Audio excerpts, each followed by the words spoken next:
Thank you, everyone. Great to be here. I'd like to share this story with you, and I'd like to share a couple stories with you. But after my rookie year in the NBA as a player, I thought I was like really special. I made the all-rookie team. I made the all-rookie defensive team. We made it to the playoffs. I was starting. That summer, I went to San Diego and played in the summer league. And back then, as Bob Ryan would know, we actually had summer leagues where the actual players played. It wasn't just the rookies and the free agents. I played for my first 3 years, not because Mike Fratello, who was my coach, wanted me to. It's because I wanted to play basketball. That's what I was. I was a basketball player. So anyway, I got the MVP of the summer league in Southern California, in San Diego. And I decided to go to Hawaii and take, at the time it was my girlfriend, now my wife of 25 years. Yeah, she deserves applause. I really believe that works a lot because I'm usually here in Boston and she's in Orlando. So that way she loves me more every time I come home. It's terrific. But we go to Hawaii and I decide that I'm going to go for a long jog, to get, back then you got in shape a little bit during the summers. So I go for this long jog. I'm feeling good about myself, and I finish up and I'm sweating and I'm on the beach. It's beautiful.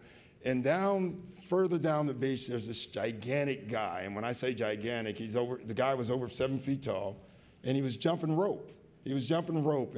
Back then they used to have these, what they called heavy ropes. They're about 5 or 10 pounds, and he's jumping and jumping. I'm sweating.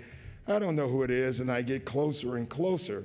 And I realize when I get, close enough that I can recognize him, it's Kareem Abdul-Jabbar. So I'm sweating, and, we played the Lakers twice that year, the Hawks. I was with the Atlanta Hawks, and we actually beat them one time. And as I get closer, he drops the ropes, he puts his hand out and says, "Hey, kid, no autographs." And I'm looking, what? I tell my players that every year. And the message behind that story is, and I tell my players this before game one every year, how can you play a team twice and a guy not even know your name? That means you're not as good as you think you are, and you need to get to work. So the first time I told that story, we had a guy on our team named Al Jefferson, who was a young guy at the time, and we were playing the Houston Rockets, and Al went off for a huge game. And every time down the floor, I heard him yelling, "What's my name? What's my name?" I tell everybody that because we can't go through life without people recognizing the work of people like Bob Elias and Bob Ryan and these people up here. When you look up, they've done the work, and we know their name. We know who Mel King is because he's done great work here, and they deserve a round of applause.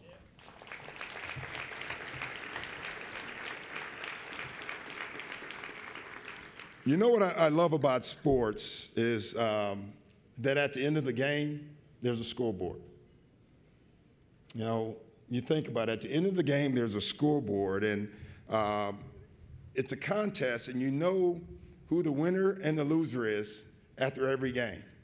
And it gives you clarity. It's no debate who won or lost. If you watch our games, you can see all the talking now and players talking back and forth. But when the buzzer rings at the end of the fourth quarter, it's clear who won.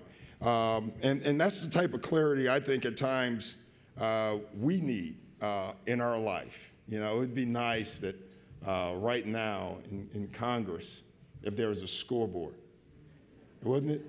It would be phenomenal right now. If they could put up a score for us right now. Groups like ABCD are under attack right now. And I try not to be political, but I am. We have to get out and vote.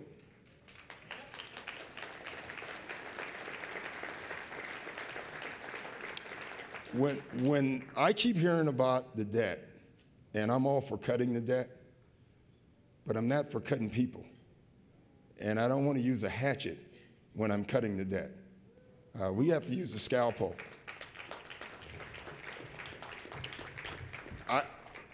This is a huge, huge period right now. Groups like ABCD are under attack, people. I'm telling you, you can hear it every day when you hear the political climate going on now. And we have to get out and vote. We have to get out and get involved. And we have to put a face. We have to put a face to the things that they're talking about cutting.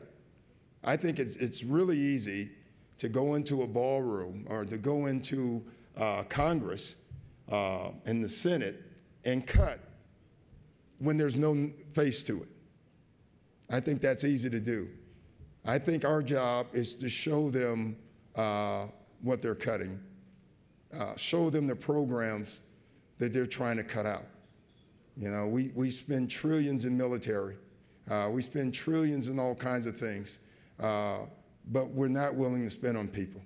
And we have to make everyone understand this, and it's huge for us.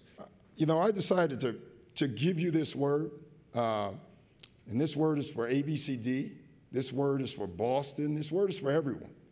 The word Ubuntu it's not just a word, it's a way of life.